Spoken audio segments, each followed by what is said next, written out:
एक व्यक्ति गुलाब का पुष्प लेकर के अपनी प्रेयसी को रिझाने के लिए जा रहा था। पुराणों में कथा आती है। और महाराज किसी पत्थर से ठोकर उसको लगी, फूल हाथ से गिर करके धूल में मिल गया।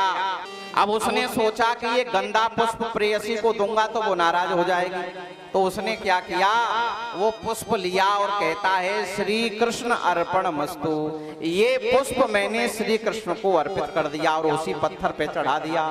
क्या सोच के, ये गंदा फूल है, खराब हो जाएगा, उसको दूंगा तो ब्रेकअप हो जाएगा, ऐसे तो अच्छा है कि इसी पे चढ़ा दो। अब महाराज केवल जीवन में इसने एक यही पुण्य किया था और कोई पुण्य नहीं किया। जब इसकी मृत्यु हुई, इसका खाता देखा गया तो उसमें लिखा था केवल एक गंदा पुष्प इसने भगवान कृष्ण को अर्पित किया है, वो भी बिना मन के, कोई श्रद्धा से नहीं किया था। अब धर्मराज ने कहा कि इस पुण्य के प्रताप से चलो तुम्हें एक दिन स्वर्ग में रहने के लिए दिया जाएगा, फिर तो तुम्हें नरक भोगना ही है। एक गंदा पुष्प चढ़ाया है ना, इसने मन में विचार किया एक गंदा पुष्प मैंने वो भी बिना मन के भगवान को अर्पित किया, उससे मुझे एक दिन स्वर्ग में रहने को मिल रहा है। इसने प्रार्थना करी कि एक विनती है मेरी कि जिस भवन में मैं रहना चाहूं उसमें रहने दोगे कि नहीं एक दिन। धर्मराज ने कहा इतनी तेरे लिए छूट है, जिस भवन में तू रहना चाहे उसमें रह लेना।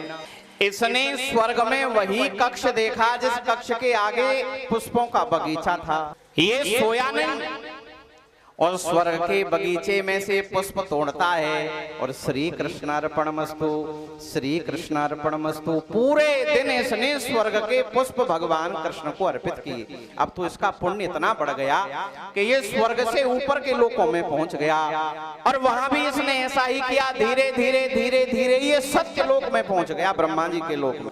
और वहां भी इसने ऐसा ही किया, सत्यलोक के बगीचे के पुष्प लेकर के श्री कृष्णार्पणमस्तु, श्री कृष्णार्पणमस्तु कहकर के इसने पुष्पार्चन किया। इसका पुण्य इतना बढ़ गया कि ब्रह्मा जी इसको लेकर के वैकुंठ में पधारे।